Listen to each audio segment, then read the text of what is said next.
Oh, say mu be any she any who money sweet. Hey.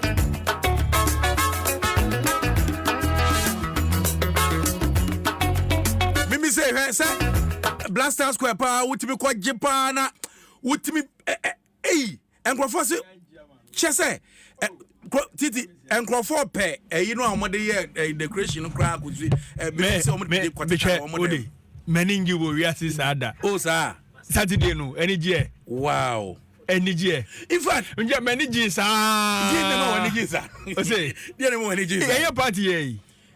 wow meningi sa meningi free na tio say Ghana ni abrantie apeni sika papa bi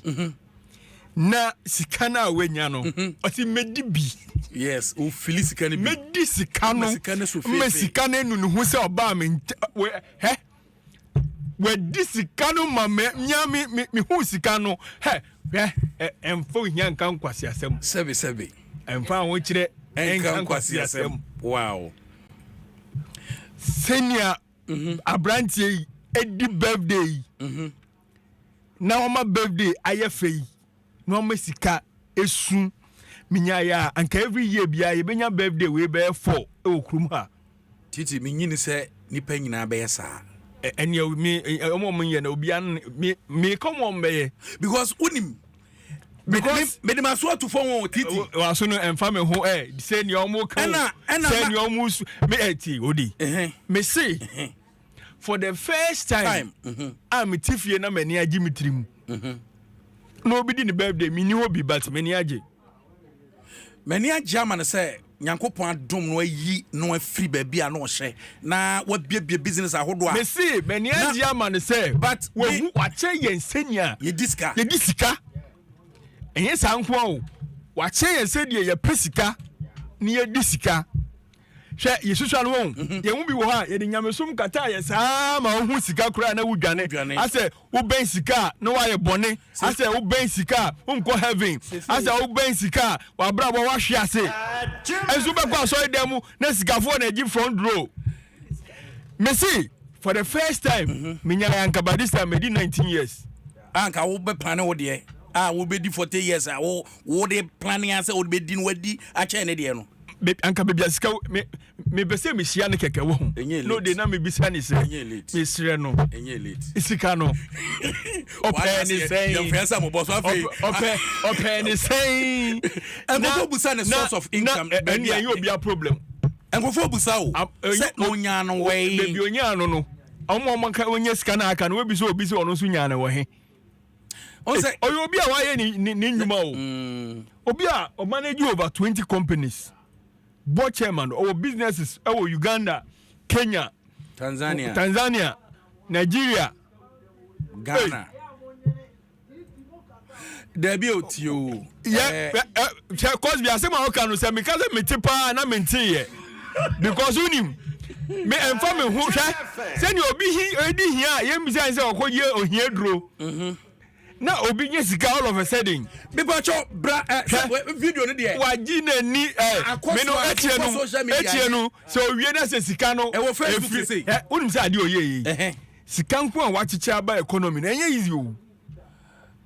enye sika ketwa wase mi nya kura ngade na build ye no anko onye the permanent wo baby yeah a very big event center nanka onja ho boy kana wabodi aye saade we anko so jan ho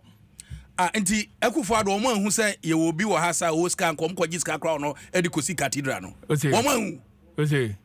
ose se wotimi sisi dan we ade we nyina spend over 20 million Ghana cedis hey 20 million wan ade hu ye 20 million Ghana cedis na ebro sa na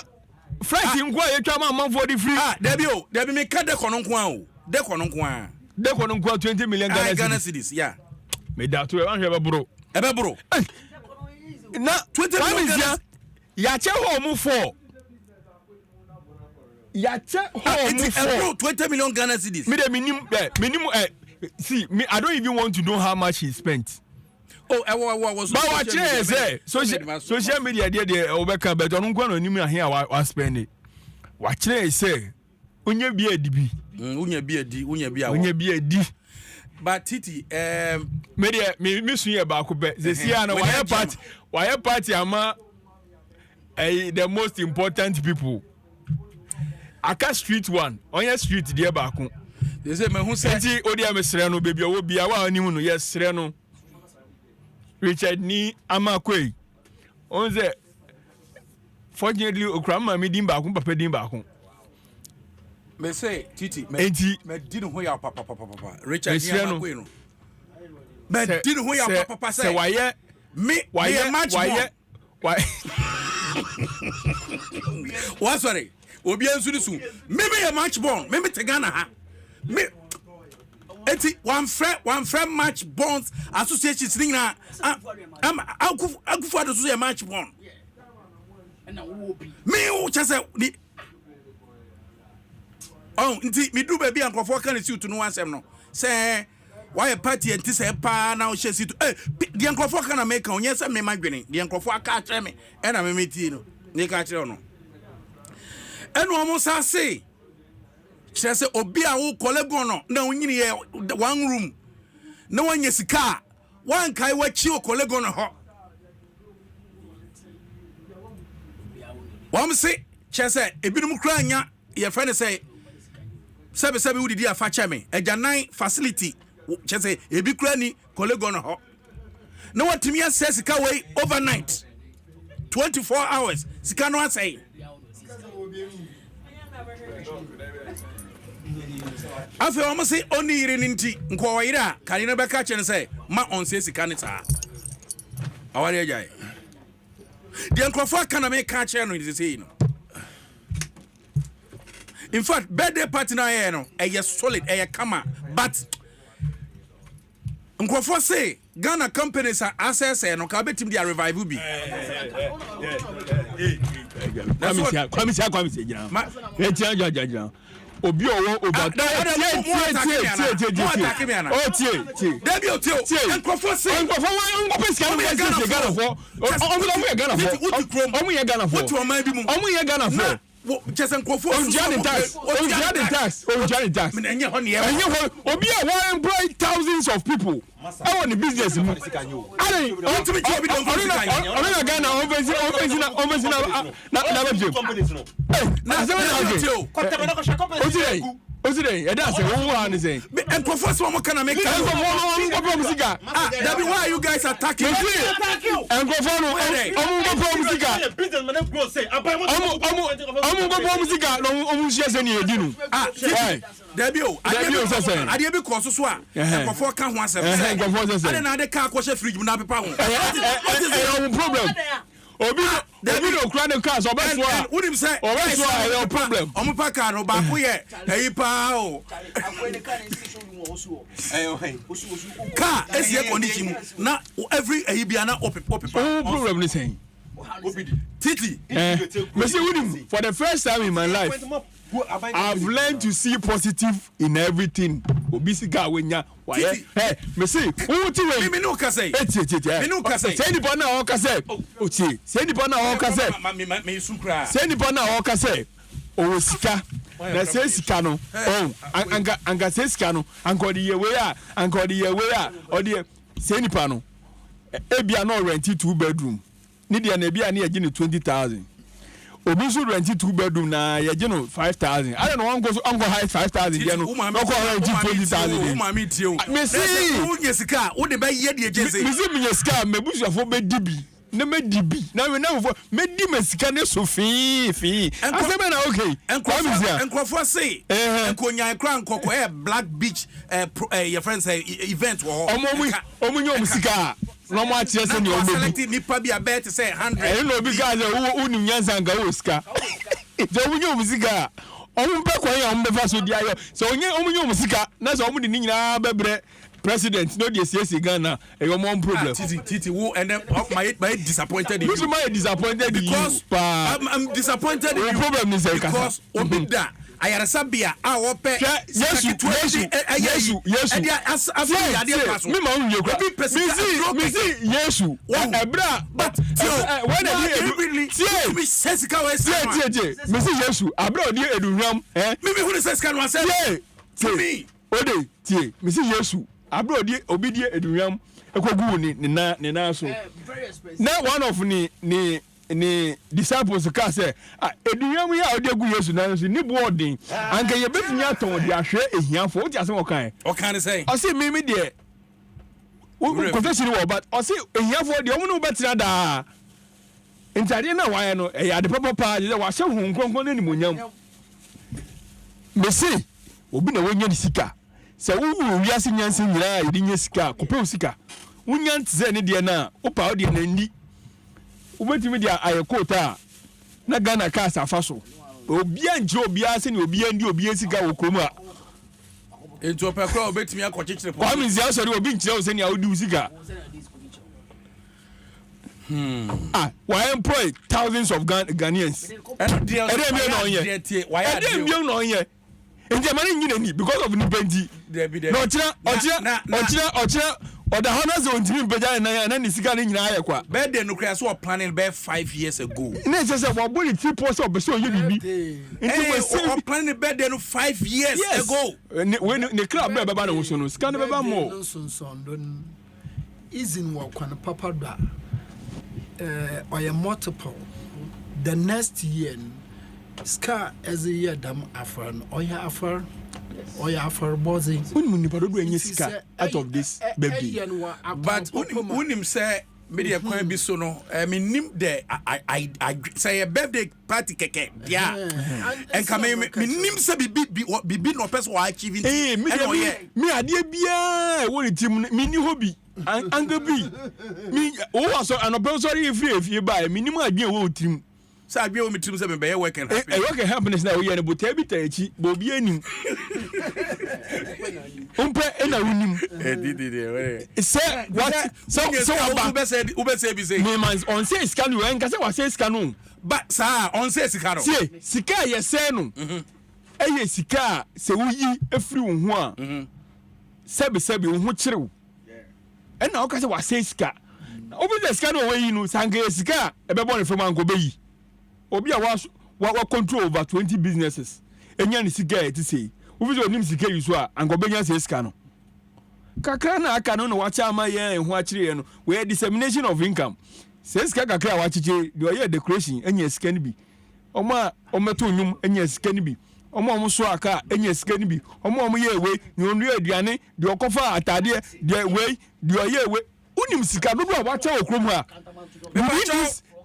few carpenter for mason for electricians architects kwa mi aseme na okay se sa no aka de a ene mu a mokoye adwuma me wo nyina se adwuma no aba light chese obi ehunu enti se wokoye ne ma wo 10 cedi ko ne kotua ho vat okay dabi wo mo akoye adwuma ne bi ebetua o mka so na de ani kroma na mesi for gigigi skaba we no aba public domain nti wo ye DJ ko ball nyum ye tua o se covert office GRA ne ko ne kokotua so no si ye ntia ne kai why na ye ntua ne ka o konso no si ye ntia ana wo tie mami jawaje na unim se ono ana o se kura Links Entertainment oh sir unim ofraja se unim ni pana o kan nti ebeje ba se musicians ba o kura no o meto nyum for free musicians na ba ho no o meto nyum for free ana abaji free tax nzo omo a ebeto nyum ro baji obi a oni record label na ye adwuma uhu ni nyuma ye we ho oye bibia bi o oye efuo oye nyuntufo ho adwuma oye bank kakra oton nnuane asema na okay na enkrofo start attack me OPD asema na okay say you are very very annoying OPD na me dia me ukasa word ne chamia so bubo companies na wo ho Anyasem kitwa na o kana obi abra no anya companies that say wa bra ndi ye de bia ye ntwe ye 60 years and say ye didi ya nko pension for the first time say obi ade na o say ye nyi say ya ye ni there be Ghana cry no me ase o I say a hypocrite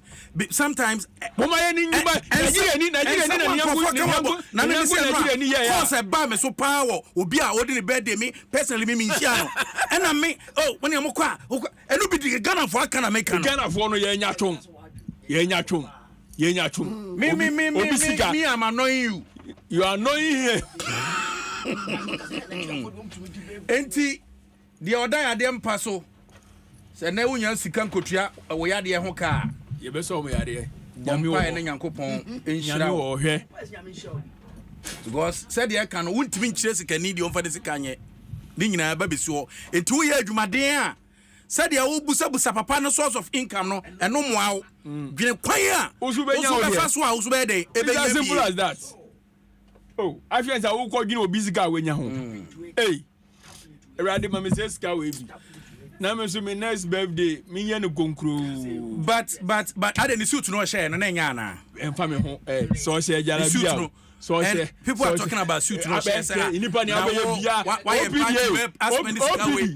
when that no ko share suit. Inipa ni abaye bia. I say baby daddy number I tell them your share na I say no. Inipa ni abaye bia e be kan wasem. Obi wo okra onya nkanka sada no politi onte ananga nsuo nto na nse party no adwin fini adwin boni bibia be bia ni pa benya wo boni e na no blaster crash e child ye se child ayefo ai enjini boni abaye bia no ye be ka ho asem hey onu ani party ina wa say millions of dollars sango body support akura na buy e be share e be ye na kwasi no em say ene wa yire no so obedi matempa but ene so o message bia be me kan wa say look at his shining sakura big set National Cathedral. Let me slap you through at the streaming cry. Also nye.